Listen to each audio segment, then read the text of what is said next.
Hey there, everyone. Welcome to Fantasy for the Ages.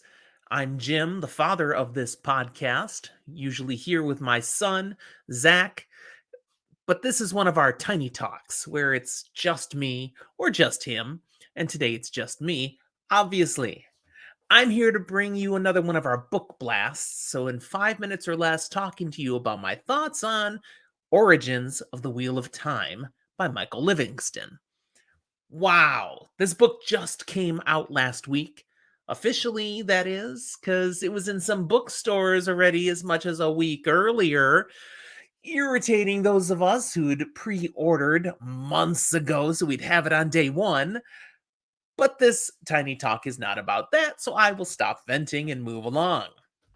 What I do want to say about Origins is that this book is wonderful.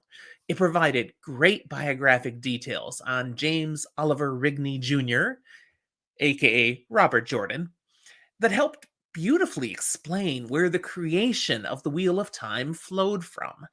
The book further went on to pull back the curtain regarding specifically how Jordan utilized many different facets and aspects of our world to create Randland.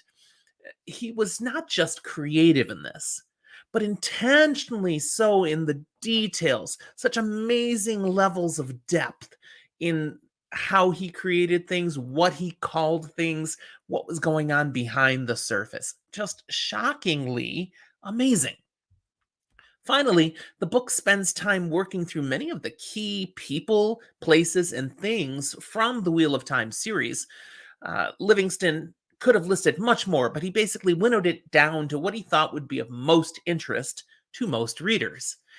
And he again revealed how Jordan named each item, what the deeper meanings of these names were, what he was saying behind the words. And it's just wow to discover all of this. So, the greatest point I drew from this book, which I read feverishly over 2 days, was that I could never be a Robert Jordan. He was a genius.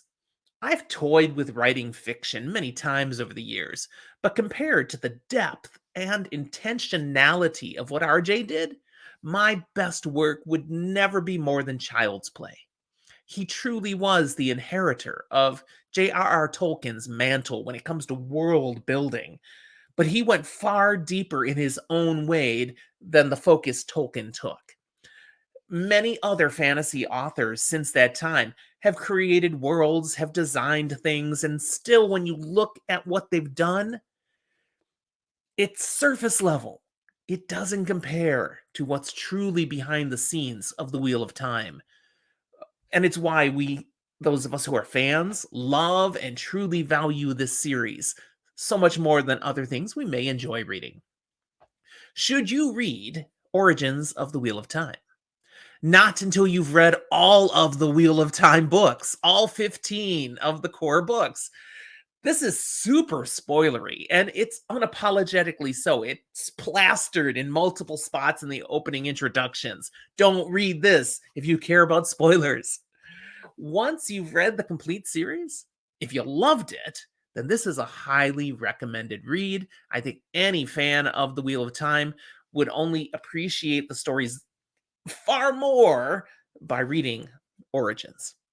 So definitely recommend it. It was well worth my time. And again, just increased my appreciation for the craft that went into Robert Jordan's writing.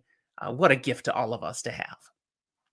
If you liked this tiny talk, I'll remind you, please like this video, share it with others, subscribe to our channel so you don't miss any of these things. This is the only place you can find our tiny talks. We do no audio version of this, just right here for you, little smiling face and little words for thought. Thanks for being with us today, and be sure to look in the show notes, all the other ways you can connect with Zach and I. All right, thanks, and we'll talk to you next time.